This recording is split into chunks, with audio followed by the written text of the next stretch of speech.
नमस्कार, बहुत स्वागत है आपका। आप देख रहे हैं आंकड़े हमारे, फैसला आपका, और मैं हूं आपके साथ पिंकी धनखड़। भारतीय जनता पार्टी की ओर से ईद पर मुस्लिमों को सौगात-ए-मोदी किट दी जा रही है ताकि गरीब मुस्लिम भी अपने इस त्योहार को मना सकें। ईद पर 32 लाख गरीब मुसलमानों को बीजेपी सौगात-ए-मोदी किट दे रही है। किट में सेवइयां, आटा, खजूर समेत कपड़े भी दिए जा रहे हैं। बीजेपी का ये अभियान यकीनन गरीब मुसलमानों को तोहफा है, लेकिन विपक्ष इस कैंपेन से परेशान है। अब सवाल ये है कि सौगात-ए-मोदी पर सियासत क्यों हो रही है। आज इसी पर एक सर्वे किया गया। सर्वे के सवाल आपको बताएंगे, लेकिन सबसे पहले सौगात-ए-मोदी पर अखिलेश यादव को सुनिए, उन्होंने क्या कुछ कहा है। उसके बाद इस खास मुद्दे पर चर्चा भी की जाएगी हमारे खास मेहमानों के साथ।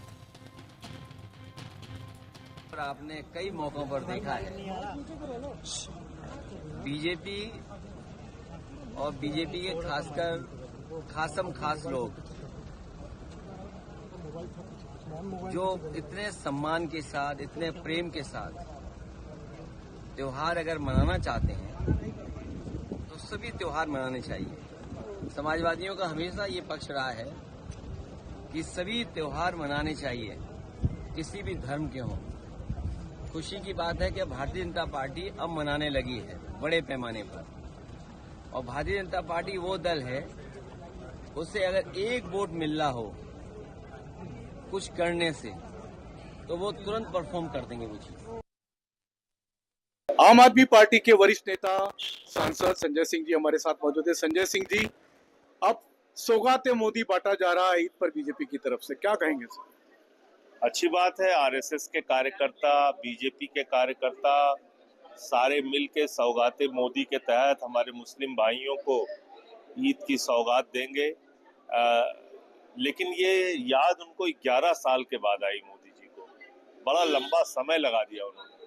हम तो चाहते हैं हिंदुस्तान ऐसा हो, एक दूसरे का त्योहार मिलके आप मनाइए। अभी मैंने देखा आरएसएस के लोगों ने इफ्तार पार्टी का आयोजन किया जिसमें इंद्रेश जी थे और तमाम मुस्लिम भाई थे। इसी तरीके से दिल्ली की मुख्यमंत्री जो है रेखा गुप्ता जी, वो हज कमेटी के इफ्तार के प्रोग्राम में गई। फडणवीस साहब इफ्तार में शामिल हुए। चिराग पासवान ने इफ्तार किया। नीतीश जी ने इफ्तार का कार्यक्रम किया। चंद्रबाबू नायडू और तमाम जो नेता है वो आज अपने आप को मुस्लिमों के साथ खड़े होता हुआ दिखा रहे हैं। तो अच्छी बात है। मैं तो समझता हूँ कि ऐसा ही हिंदुस्तान हमें बनाना है जहां एक दूसरे का त्योहार मिलके सब लोग बनाएं। इस देश में दुर्भाग्य ये है, विपक्ष जिसका नेतृत्व कांग्रेस करता है, इन्होंने तुष्टीकरण की राजनीति की है। कभी देश के अल्पसंख्यकों के लिए, विशेष रूप से मुसलमानों के लिए किया तो कुछ नहीं, लेकिन उनके नाम पर वोट बटोरे हैं। उनको हमेशा भारतीय जनता पार्टी से डराया है।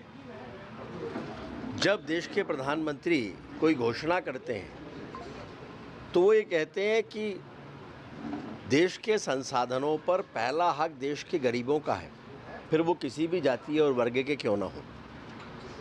कांग्रेस के स्वर्गीय प्रधानमंत्री जी ने कहा था कि देश के संसाधनों पर पहला हक देश के मुसलमानों का है।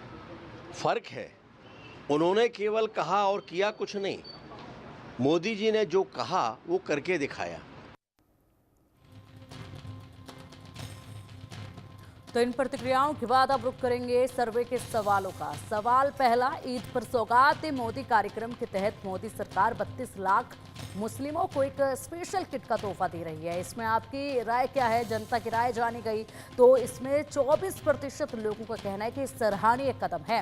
वहीं 39% लोगों का कहना है कि गरीब मुस्लिमों को फायदा मिलेगा इससे। 29% लोगों का कहना है मुस्लिमों का भरोसा मजबूत होगा, और 8% लोगों का कहना है कि इसमें कुछ भी कहा नहीं जा सकता है।